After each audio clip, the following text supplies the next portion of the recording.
Listen, I know this room is still very, very brown, but I have been making some improvements. Like, I added a brown door, right here. But what is behind this brown door, might you ask?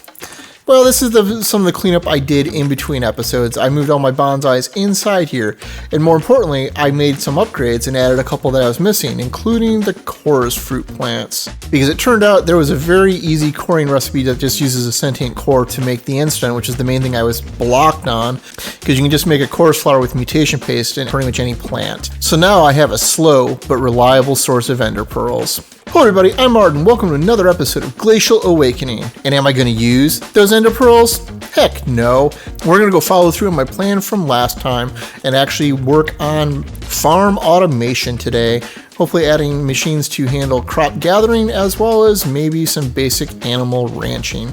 We'll need to see what's actually attainable and how much of this area I'm going to have to tear down to actually do what I want to do this episode. Because I guarantee it's going to be more than I want to do. But since now we have access to the basic Industrial Foregoing machines, we can now make the basic farming machines from this mod. The most important one right here is the plant gatherer, which the main thing here is it just needs a simple machine chassis and some plastic, both of which we can now make. So now that we have this, let me go put one together and see if this works, because I do have some concerns about it actually being able to gather the hemp as is and replant the seeds. And if we can't replant the seeds, we will have to reevaluate that plan later. And relevant to this discussion, since I'm about to need power for more machines, I decided to use that thermoelectric generator that I accidentally made a few episodes back, and I made it a few friends and put it down here in the floor, sort of like how I have the Magneticrat version over there.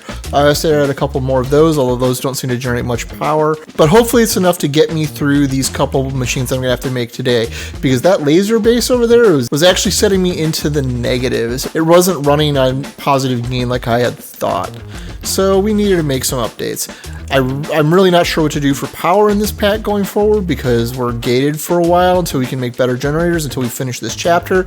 So we'll have to see how far this gets us. I may have to turn off the laser base, and that's going to make me sad. Alright, so it took a little bit mostly to get things set up. Making the machine is pretty simple, but I had to lay a humongous amount of conduit from all the way over there, like over in the middle here, somewhere by the charger, down here, and then all the way down to the basement. That took a while to make that much conduit, because my machines are slow. But as you can see right here, it's got a range of 1 right now, because the way this machine works, because it's Industrial Foregoing, it requires range upgrades to increase it, so we can just slot that in there, because this is range 3. It's 3 out in a radius from this, and then encompasses the whole area, because this was the area in front of it instead of the area around it. So that's enough to cover my whole farm. Let's see how bad this is though. And it looks like it's only using 40 RF a tick, which isn't too bad, although I'm not making a ton, so that may not be enough. I also don't currently have the means to extract this, and we're eventually going to have to deal with the sludge, probably sooner than later. Wonder if this actually injures me in this pack.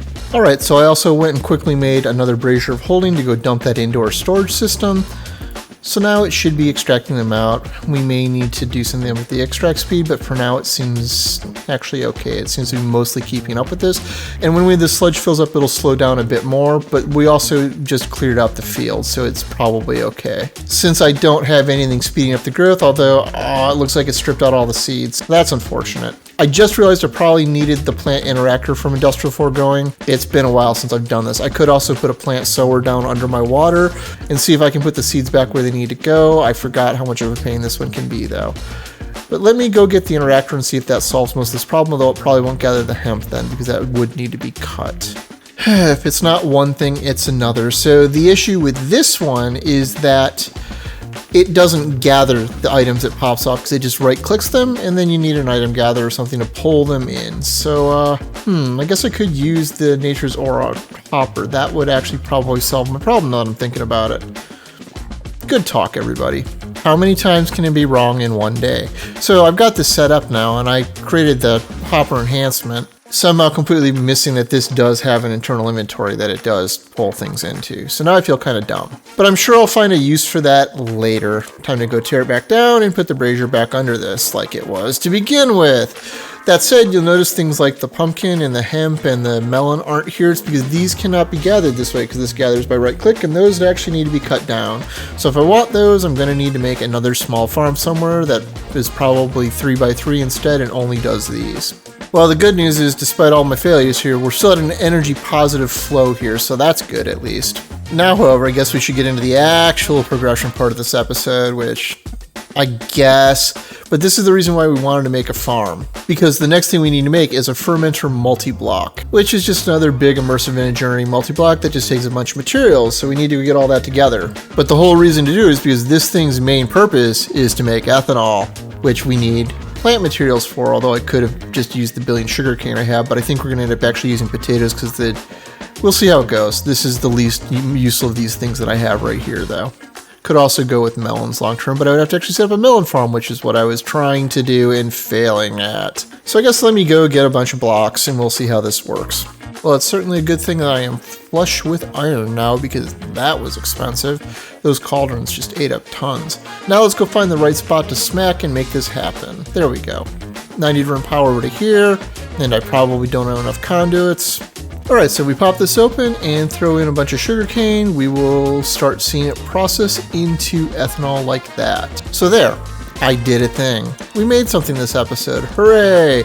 Now I should note this is definitely not the permanent home of any of these immersive engineering machines. I do need to build a bigger room and pipe this all together because my next steps would actually be to pipe in the inputs via AE2 and pipe out the ethanol into a refinery.